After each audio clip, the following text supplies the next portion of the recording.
यमुना के किनारे धर्मस्थान नामक एक नगर था। उस नगर में गणाधिप नाम का राजा राज करता था। उसी में केशव नाम का एक ब्राह्मण भी रहता था।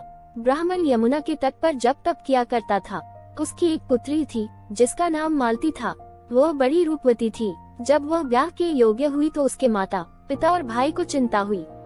संयोग से एक दिन जब ब्राह्मण अपने किसी यजमान की बारात में गया था और भाई पढ़ने गया था, तभी उनके घर में एक ब्राह्मण का लड़का आया।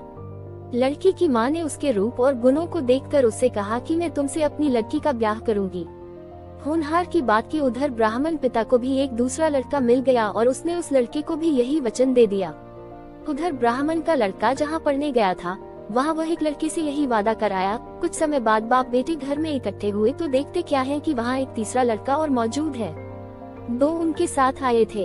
अब क्या हो? ब्राह्मण, उसका लड़का और ब्राह्मणी बड़े सोच में पड़े।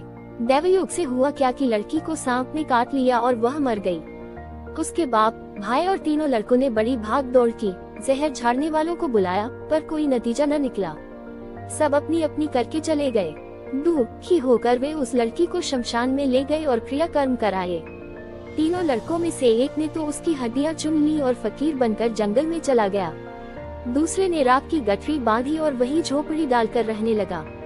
तीसरा योगी होकर देश देश घूमने लगा। एक दिन की बात है, वह तीसरा लड़का घूमते घामते किसी नगर में पहुंचा और एक ब्राह्मणी के घर भोजन करने बैठा। जैसे ही उस घर की ब्राह्मणी भोजन परोसने आई कि उसके छोटे लड़के ने उसका आंचल पकड़ लिया। ब्राह्मणी से अपना आंचल छूटता नहीं था। ब्राह्मणी को बड़ा गुस्सा आया। उसने अपने लड़के को झिड़का, मारा पीटा, फिर भी वह न माना तो ब्राह्मणी ने उसे उठाकर जलते चूल्हे में पटक दिया। लड़का जलकर राख हो गया। ब्राह्मण बिना भोजन किए ही उठ खड़ा हुआ।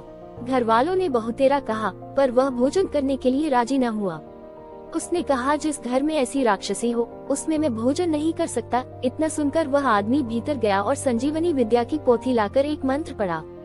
जलकर राख हो चुका लड़का फिर से जीवित हो गया। यह देखकर ब्राह्मण सोचने लगा कि अगर यह पोथी मेरे हाथ पर जाए तो मैं भी उस लड़की को फिर से जिला सकता हूँ। इसके बाद उसने भोजन किया और वहीं ठहर गया। जब रात को सब खा पी कर सो गए तो वह ब्राह्मण चुपचाप वह पोथी लेकर चल दिया। जिस स्थान पर उस लड़की को जलाया गया था वहां जाकर उसने देखा कि दूसरे लड़के वहां बैठे बातें कर रहे हैं। इस ब्राह्मण के यह कहने पर कि उसे संजीवनी विद्या की पोथी मिल गई है और वह मंत्र पढ़कर लड़की को जिला सकता है, उन दोनों ने हड्डियां और राख निकाली। ब्राह्मण ने जैसे ही मंत्र पढ़ा वह लड़की जी उठी। अब तीनों उसके पीछे आपस में झगड़ने लगे। इतना कहकर बेताल बोला, राजा बताओ कि वह लड़की किसकी स्त्री होनी चाहिए। राजा ने जवाब दिया, जो वहाँ कुटिया बनाकर रहा उसकी। बेताल ने पूछा, क्यों? राजा बोला, जिसने हड्डियां रखी वह तो उसके बेटे के बराबर हुआ। जिसने विद्या सीखकर जीवन दान दिया वह बाप के बराबर हुआ। जो राख लेकर रमा रहा वही उसकी हकदार है। राजा का यह जवाब सुनकर बेताल फिर पेड़ पर जा लटका। राजा को फिर लौटना पड़ा और जब वह उसे लेकर चला तो बेताल ने तीसरी कहानी सुनाई।